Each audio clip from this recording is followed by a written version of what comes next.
ওম শান্তি 15 নৱেম্বৰ 2020 প্ৰাতঃ মুৰলী অব্যক্ত বাপদাদা ৰিভাইজ তাৰিখ 18/1/1987 আজিৰ শীৰ্ষক বাক্য কৰ্মাতীত স্থিতিৰ লক্ষণসমূহ আজি অব্যক্ত বাপদাদাই নিজৰ অব্যক্ত স্থিতি ভৱ বৰদানী সন্তানসকলক বা অব্যক্ত ফৰিস্তাসকলক সাক্ষাৎ কৰিবলৈ আহিছে হওক।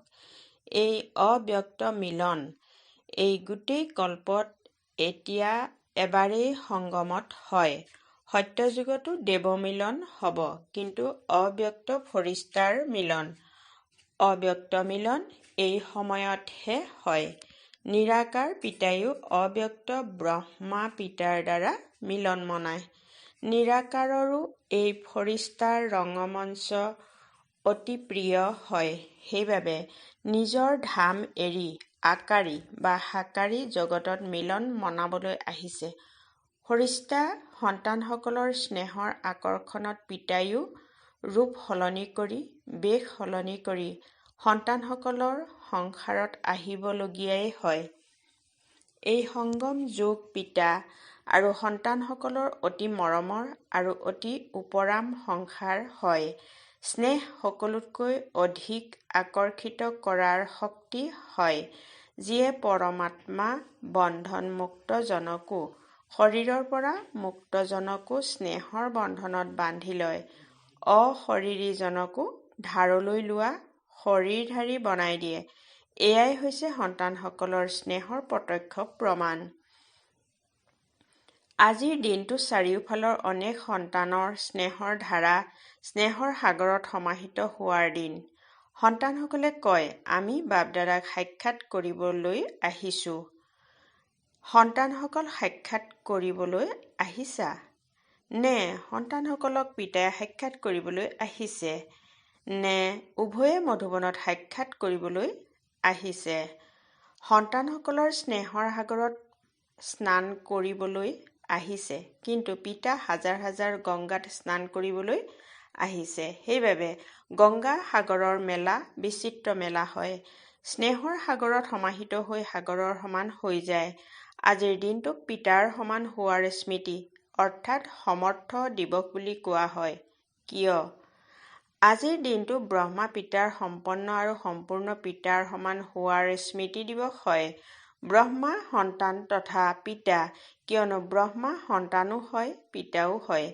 আজিৰ দিনটোত ব্ৰহ্মাই সন্তানৰ ৰূপত সুসন্তান হোৱাৰ প্ৰমাণ দিলে, স্নেহৰ স্বৰূপৰ সমান হোৱাৰ প্ৰমাণ দিলে, অতি মৰমৰ আৰু অতি উপৰামৰ প্ৰমাণ দিলে, পিতাৰ সমান কৰ্মাতীত অৰ্থাৎ কৰ্মৰ বন্ধনৰ পৰা মুক্ত উপৰাম হোৱাৰ প্ৰমাণ দিলে, গোটেই কল্পৰ কৰ্মৰ হিচাপ নিকাচৰ পৰা মুক্ত হোৱাৰ প্ৰমাণ দিলে। কেৱল সেৱাৰ বাহিৰে অন্য কোনো বন্ধন নাই। সেৱাটো সেৱাৰ বন্ধনত বান্ধ খাওঁতা সেৱাধাৰী নহয়, কিয়নো সেৱাত কোনোবাই বন্ধন মুক্ত হৈ সেৱা কৰে আৰু কোনোবাই বন্ধনযুক্ত হৈ সেৱা কৰে। সেৱাধাৰী ব্ৰহ্মা পিতাও হয়, কিন্তু সেৱাৰ দ্বাৰা সদৰ মাৰ্জিত ইচ্ছাবোৰে সেৱাটো হিচাপ নিকাচ বন্ধনত বান্ধে। কিন্তু সঁচা সেৱাধাৰী এই হিচাপ নিকাচৰ পৰাও মুক্ত হয়। ইয়াকেই কৰ্মাতীত স্থিতি বুলি কোৱা হয়। যিদৰে দেহৰ বন্ধন, দেহৰ সম্বন্ধৰ বন্ধন, সেইদৰে সেৱাত স্বাৰ্থ এই বন্ধনেও কৰ্মাতীত সেৱাত বিঘ্ন আনে। কৰ্মাতীত হোৱা অৰ্থাৎ ৰয়েল হিচাপ নিকাচৰ পৰাও মুক্ত। বেছি সংখ্যকেই নিমিত্ত গীতা পাঠশালাৰ সেৱাধাৰী আহিছা নহয়? গতিকে সেৱা অৰ্থাৎ আনকো মুক্ত কৰি তোলা। আনক মুক্ত কৰোঁতে নিজক বন্ধনততো বান্ধি নেপেলোৱা। নষ্টমোহা হোৱাৰ সলনি লৌকিক সন্তান আদি সকলোৰে পৰা মোহ ত্যাগ কৰি বিদ্যাৰ্থীৰ প্ৰতিতো মোহ নাজাগে। এওঁ বহুত ভাল, বহুত ভাল, ভাল ভাল বুলি ভাবি মোৰ বোধৰ ইচ্ছাৰ বন্ধনততো বান্ধ খাই নোযোৱা। সোণৰ শিকলিটো ভাল নালাগে নহয়নে? গতিকে আজিৰ দিনটো সদৰ মোৰ পৰা মুক্ত হোৱাৰ অৰ্থাৎ কৰ্মাতীত হোৱাৰ অব্যক্ত দিৱস পালন কৰা। ইয়াকেই স্নেহৰ প্ৰমাণ বুলি কোৱা হয়। কৰ্মাতীত হোৱা এইটো লক্ষ্যটো সকলোৰে ভাল। এতিয়া পৰীক্ষা কৰা কিমানলৈকে কৰ্মৰ বন্ধনৰ পৰা উপৰাম হৈছা। প্ৰথম কথা, লৌকিক আৰু অলৌকিক কৰ্ম আৰু সম্বন্ধ দুয়োটিৰে পৰা স্বাৰ্থ ভাৱৰ পৰা মুক্ত। দ্বিতীয় কথা, পূৰ্বৰ জন্মৰ কৰ্মৰ হিচাপ নিকাচ বা বৰ্তমান পুৰুষাৰ্থৰ দুৰ্বলতাৰ কাৰণে যিকোনো ব্যৰ্থ স্বভাৱ সংস্কাৰৰ বশীভূত হোৱাৰ পৰা মুক্ত হৈছানে? কেতিয়াবা কোনো দুৰ্বল সংস্কাৰে বা দুৰ্বল স্বভাৱ সংস্কাৰে বা পূৰ্বৰ সংস্কাৰ স্বভাৱে যদি বশীভূত কৰে তেন্তে বন্ধনযুক্ত হয়। বন্ধনযুক্ত অৰ্থাৎ বন্ধনমুক্ত নহয়। এনেদৰে নাভাবিবা যে নিবিচাৰো কিন্তু স্বভাৱ বা সংস্কাৰে কৰাই দিয়ে। এইটো বন্ধনমুক্তৰ চিন নহয়, বন্ধনযুক্তৰহে চিন হয়। দ্বিতীয় কথা, কোনো সেৱাৰ সংগঠনৰ প্ৰকৃতিৰ পৰিস্থিতিয়ে যদি স্বস্থিতি বা শ্ৰেষ্ঠ স্থিতিক অস্থিৰ কৰায়, এয়াও বন্ধনমুক্ত স্থিতি নহয়, এই বন্ধনৰ পৰাও মুক্ত। আৰু তৃতীয় কথা, পুৰণি জগতত পুৰণি অন্তিম শৰীৰত কোনো প্ৰকাৰৰ ব্যাধিয়ে নিজৰ শ্ৰেষ্ঠ স্থিতিক অস্থিৰ কৰি তোলাৰ পৰাও মুক্ত। এটা হৈছে ব্যাধি অহা আৰু এটা হৈছে ব্যাধিয়ে অস্থিৰ কৰা। গতিকে অহাটো এয়া নাটক অনুসৰি হ'বলগীয়া কিন্তু স্থিতি লৰচৰ হৈ যোৱা, এয়া বন্ধনযুক্তৰ চিন। স্বচিন্তন, জ্ঞান চিন্তন, শুভ চিন্তক হোৱাৰ চিন্তনৰ সলনি শৰীৰৰ ব্যাধিৰ চিন্তন চলা, ইয়াৰ পৰা মুক্ত। কিয়নো বেছিকৈ প্ৰকৃতিৰ চিন্তন চিন্তাৰ ৰূপলৈ সলনি হৈ যায়। গতিকে ইয়াৰ পৰা মুক্ত হোৱা, ইয়াকেই কৰ্মাতীত স্থিতি বুলি কোৱা হয়। এই সকলো বন্ধনক এৰা, এয়াই কৰ্মাতীত স্থিতিৰ লক্ষণ। ব্ৰহ্মা পিতাই এই সকলো বন্ধনৰ পৰাই মুক্ত হৈ কৰ্মাতীত স্থিতি প্ৰাপ্ত কৰিলে। গতিকে আজিৰ দিনটো ব্ৰহ্মা পিতাৰ সমান কৰ্মাতীত হোৱাৰ দিন। আজিৰ দিনটো মহত্ব বুজিলানে বাৰু? আজিৰ সভা বিশেষ সেৱাধাৰী অৰ্থাৎ পুণ্য আত্মা সন্তাসকলৰ সভা। গীতা পাঠশালা খোলা অৰ্থাৎ পুণ্য আত্মা হোৱা। সকলোতকৈ শ্ৰেষ্ঠ পুণ্য সকলো আত্মাক চিৰদিনৰ কাৰণে অৰ্থাৎ অনেক জন্মৰ কাৰণে পাপৰ পৰা মুক্ত কৰা, এয়াই পুণ্য। নাম বহুত ভাল, গীতা পাঠশালা। গতিকে গীতা পাঠশালা খোলাসকল অৰ্থাৎ সদায় নিজে গীতাৰ পাঠ পঢ়োতা আৰু পঢ়াওঁতা। গীতা জ্ঞানৰ প্ৰথম পাঠ অশৰীৰী আত্মা হোৱা আৰু অন্তিম পাঠ নষ্টমোহা, স্মৃতি স্বৰূপ হোৱা। গতিকে প্ৰথম পাঠ হৈছে বিধি আৰু অন্তিম পাঠ হৈছে বিধিৰ দ্বাৰা সিদ্ধ। গতিকে গীতা পাঠশালা খোলাসকলে সকলো সময়তে এইটো পাঠ পঢ়ানে কেৱল মুৰুলি শুনোৱা? কিয়নো সঁচা গীতা পাঠশালাৰ বিধি হৈছে প্ৰথমতে নিজে পঢ়া অৰ্থাৎ তেনেকুৱা হোৱা, তাৰ পাছত আনকো নিমিত্ত হৈ পঢ়ুওৱা। গতিকে সকলো গীতা পাঠশালা খোলাসকলে এইটো বিধিৰে সেৱা কৰানে? কিয়নো তোমালোক সকলো এই বিশ্বৰ আগত পৰমাত্ম পঢ়াৰ আৰ্হি হোৱা। গতিকে আৰ্হিৰ মহত্ব থাকে। আৰ্হিয়ে অনেক আত্মাক অনুৰোধ বাবাই কৈছে, আৰ্হিয়ে অনেক আত্মাক এনেকুৱা হ'বলৈ প্ৰেৰণা দিয়ে। গতিকে গীতা পাঠশালা খোলাসকলৰ ওপৰত গুৰু দায়িত্ব আছে। যদি অলপো আৰ্হি হোৱাৰ ক্ষেত্ৰত অভাৱ দেখা দিয়ে, তেন্তে অনেক আত্মাৰ ভাগ্য পঢ়াৰ সলনি ভাগ্যৰ গঢ়াৰ পৰা বঞ্চিত কৰাৰ নিমিত্তও হৈ যাব। কিয়নো দেখোতা শুনোতাসকলে সাকাৰ ৰূপত তোমালোক নিমিত্ত আত্মাসকলক চাই। পিতাটো গুপ্ত হয়, সেইবাবে এনেকুৱা শ্ৰেষ্ঠ কৰ্ম কৰি দেখুওৱা যাতে তোমালোকৰ শ্ৰেষ্ঠ কৰ্মক দেখি অনেক আত্মাই শ্ৰেষ্ঠ কৰ্ম কৰি নিজৰ ভাগ্যৰ ৰেখা শ্ৰেষ্ঠ কৰি তুলিব পাৰে। গতিকে এইটো নিজক সদায় আৰ্হি বুলি ভাবিবা আৰু দ্বিতীয়তে সদায় নিজৰ চিহ্ন স্মৃতিত ৰাখিবা। গীতা পাঠশালা খোলাসকলৰ চিহ্ন কোনটো জানানে? কমল পুষ্প। বাপ-দাদাই শুনাইছে যে কমল হোৱা আৰু অমল কৰা অৰ্থাৎ কাৰ্যত ৰূপায়িত কৰা। কমল হোৱাৰ সাধনেই হৈছে অমল কৰা। যদি অমল কৰিব নোৱাৰা তেন্তে কমল হ'ব নোৱাৰা। সেইবাবে আৰ্হি হওঁ আৰু কমল পুষ্পৰ চিহ্ন সদায় স্মৃতিত ৰাখিবা। সেৱা যিমানেই বৃদ্ধিপ্ৰাপ্ত নহওক কিন্তু সেৱা কৰি উপৰাম হৈ স্নেহী হবা। কেৱল স্নেহী নহবা, উপৰাম হৈ স্নেহী হবা, কিয়নো সেৱাৰ প্ৰতি স্নেহ ভাল কথা, কিন্তু স্নেহ আসক্তিৰ ৰূপলৈ সলনি হৈ যাতে নাযায়, ইয়াকে কোৱা হয় উপৰাম হৈ স্নেহী হোৱা। সেৱাৰ নিমিত্ত হলা, এয়াতো বহুত ভাল কৰিলা। পুণ্য আত্মাৰ উপাধিটো পাই গলা। সেইবাবে চোৱা, বিশেষভাৱে নিমন্ত্ৰণ দিয়া হৈছে, কিয়নো পুণ্যৰ কাম কৰিছা। এতিয়া আগলৈ যি সিদ্ধিৰ পাঠ পঢ়ালো, গতিকে সিদ্ধিৰ স্থিতিৰ দ্বাৰা বৃদ্ধিপ্ৰাপ্ত কৰি থাকিবা, বুজিলা? আগলৈ কি কৰিব লাগিব? বাৰু, সকলোৱে বিশেষ এটি কথাৰ অপেক্ষাত আছে। সেয়া কি? ফলাফল তোমালোকে শুনাবা নে পিতায়ে শুনাব? বাপ-দাদাই কি কৈছিল ফলাফল ল'বা নে দিবা? নাটকৰ পৰিকল্পনা অনুসৰি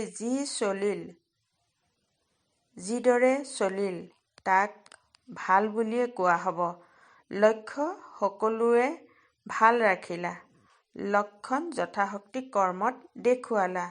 বহু কালৰ বৰদান ক্ৰমিক নম্বৰ অনুযায়ী ধাৰণ কৰিছাও আৰু এতিয়াও যি বৰদান প্ৰাপ্ত কৰিলা, সেয়া বৰদানী মূত্ৰ হৈ পিতাৰ সমান বৰদানদাতা হৈ থাকিবা। এতিয়া বাপ-দাদাই কি বিচাৰে? বৰদানটো পালা, এতিয়া এইটো বছৰত বহুকাল বন্ধন মুক্ত অৰ্থাৎ সীতাৰ সমান কৰ্মাতীত স্থিতিৰ বিশেষ অভ্যাস কৰি জগতক উপৰাম আৰু স্নেহী ভাৱৰ অনুভৱ কৰোৱা। কেতিয়াবা অনুভৱ কৰা। এতিয়া এইটো বিধি সলনি কৰি বহুকালৰ অনুভূতিসমূহৰ প্ৰত্যক্ষ, বহুকাল অচল অটল নিৰ্বিঘ্ন নিৰ্বন্ধন অৰ্থাৎ বন্ধনমুক্ত, নিৰ্বিকল্প অৰ্থাৎ নেতিবাচক সংকল্পৰ পৰা মুক্ত, নিৰ্বিকৰ্ম অৰ্থাৎ বিকৰ্মৰ পৰা মুক্ত, অৰ্থাৎ নিৰাকাৰী, নিৰ্বিকাৰী, নিৰহংকাৰী। এইটো স্থিতিক জগতৰ আগত প্ৰত্যক্ষ ৰূপত আনা। ইয়াক কোৱা হয় পিতাৰ সমান হোৱা, বুজিলা? ফলাফলত প্ৰথমতে নিজে নিজৰ প্ৰতি সন্তুষ্ট। সেয়া কিমান দূৰ হৈ থাকিলা? কিয়নো এটা হৈছে নিজৰ সন্তুষ্টতা, দ্বিতীয়তে ব্ৰাহ্মণ পৰিয়ালৰ সন্তুষ্টতা, তৃতীয়তে পিতাৰ সন্তুষ্টতা। তিনিওটি গুণ। ফলাফলত এতিয়া আৰু নম্বৰ ল'ব লাগিব। গতিকে সন্তুষ্ট হোৱা, সন্তুষ্ট কৰা। পিতাৰ সন্তুষ্টমণি হৈ সদায় জিলিকি থাকা। বাপ-দাদাই সন্তানসকলৰ প্ৰতি সন্মান প্ৰদৰ্শন কৰে। সেইবাবে গুপ্ত খবৰ শুনাই হ'বলগীয়া হোৱা। সেইবাবেই পিতাই সদায় সম্পন্নতাৰ স্থিতিত প্ৰত্যক্ষ কৰে। বাৰু, সকলো সন্তুষ্টমণি হোৱা নহয়, বৃদ্ধিক দেখি আনন্দিত হৈ থাকা। তোমালোক সকলোতো অপেক্ষাত আছা যে আবু ৰোডলৈকে শাৰী হৈ যাওক। গতিকে এতিয়াতো কেৱল হল অৰ্থাৎ প্ৰেক্ষাগৃহ ভৰপূৰ হৈছে। পাছলৈ কি কৰিবা? তেতিয়া শুবা নে অখণ্ড যোগ কৰিবা? এয়াও হ'বলৈ আছে। সেইবাবে এতিয়া অলপতে সন্তুষ্ট হোৱা। 3 খোজৰ সলনি 1 খোজ ভূমিও যদিও পোৱা তেতিয়াও সন্তুষ্ট হৈ থাকা। প্ৰথমতে এনেকুৱা হৈছিল, এনেকৈ নাভাবিবা। পৰিয়ালৰ বৃদ্ধিৰ আনন্দোৎসৱ কৰা। আকাশ আৰু পৃথিৱীটো টুটি নাযায়। পাহাৰটো বহুত আছে। এয়াও হ'ব লাগে, এয়াও পাব লাগে। এনেকৈ ডাঙৰ কথা কৰি দিয়া। এই দাদী সকলো চিন্তাত পৰি যায়। কি কৰোঁ, কেনেকৈ কৰোঁ। এনেকুৱাও দিন আহিব যে দিনত ৰ'দত শুই যাবা, ৰাতি সাৰে থাকিবা। তেওঁলোকে জুই জ্বলাই ওচৰে পাজৰে বহি যায় তাপ ল'বলৈ। তোমালোকে জোক অগ্নি লগাই বহি যাবা। পচন্দ আছে নহয় নে বিচনা লাগিব? বাবাই কৈছে, পচন্দ আছে নহয় নে বিচনা লাগিব? বহিবলৈ চকী লাগিব। এই পাহাৰৰ পিঠি চকী বনাই দিবা। যেতিয়ালৈকে সাধন আছে সুখ লোৱা, নহ'লে পাহাৰক চকী বনাবা। পিঠিক আৰাম লাগে নহয়, আৰুতো একো নাই। 5,000 আহিলে চকীটো উঠাব লাগিব নহয়। আৰু যেতিয়া শাৰী লাগিব তেতিয়া বিচনাও এৰিব লাগিব। সদা প্ৰস্তুত হৈ থাকিবা। যদি বিচনা পোৱা তেতিয়াও হয় হুজুৰ, মাটি পালেও হয় হুজুৰ। এনেকৈ আৰম্ভণিত বহুত অভ্যাস কৰাইছোঁ। 15 দিনলৈকে চিকিৎসালয় বন্ধ আছিল। হাঁপানী ৰোগীয়েও বাজৰাৰ ৰুটি আৰু লচ্ছি পান কৰিছিল। কিন্তু বেমাৰ নহ'ল, সকলো স্বাস্থ্যৱান হৈ গ'ল। গতিকে এয়া আৰম্ভণিত অভ্যাস কৰি দেখুৱাইছোঁ। গতিকে অন্ততো হ'ব নহয়। নহ'লে ভাবা, হাঁপানী ৰোগী আৰু তেওঁক লাচ্ছি দিলে প্ৰথমতে ভয় খাব, কিন্তু আশীৰ্বাদৰ দৰৱ লগত থাকে। সেইবাবে মনোৰঞ্জন হৈ যায়। কাকতত অৰ্থাৎ পৰিস্থিতি যেন নালাগে, কঠিন নালাগে, ত্যাগ নহয় ভ্ৰমণ হৈ যায়। গতিকে সকলো তৈয়াৰ হৈছা নহয়নে? প্ৰবন্ধ কৰোঁতাসকলৰ ওচৰলৈ শিক্ষকে তালিকা লৈ যাবা। সেইবাবেতো মতা হয়। সময় আহিলে এই সকলো সাধনৰ পৰাও উপৰাম সাধনাৰ সিদ্ধি ৰূপত অনুভৱ কৰিবা। আত্মিক মিলিটাৰীয়েও হোৱা নহয়। মিলিটাৰীটো ভূমিকাওতো পালন কৰিব লাগিব। এয়াও স্নেহী পৰিয়াল আছে, ঘৰ আছে, এয়াও অনুভৱ কৰি আছা। কিন্তু সময়ত আত্মিক মিলিটাৰী হৈ যি সময় আহিল তাকে তেনেকৈ স্নেহেৰে পাৰ কৰা, এয়াও মিলিটাৰীৰ বিশেষত্ব। বাৰু, গুজৰাটৰ এইটো বিশেষ বৰদান আছে যে সদা প্ৰস্তুত হৈ থাকে। অজুহাত নেদেখুৱাই। কি কৰোঁ, কেনেকৈ আহোঁ, সংৰক্ষিত আসন নাপাওঁ, আহি উপস্থিত হৈ যায়। ওচৰত থকা লাভ আছে। গুজৰাটৰ আজ্ঞাকাৰী হোৱাৰ বিশেষ আশীৰ্বাদ আছে, কিয়নো সেৱাটো হয় হুজুৰ কৰে নহয়। পৰিশ্ৰম থকা সেৱা সদায় গুজৰাটকে দিয়া হয় নহয়। ৰুটিৰ সেৱা কোনে কৰে?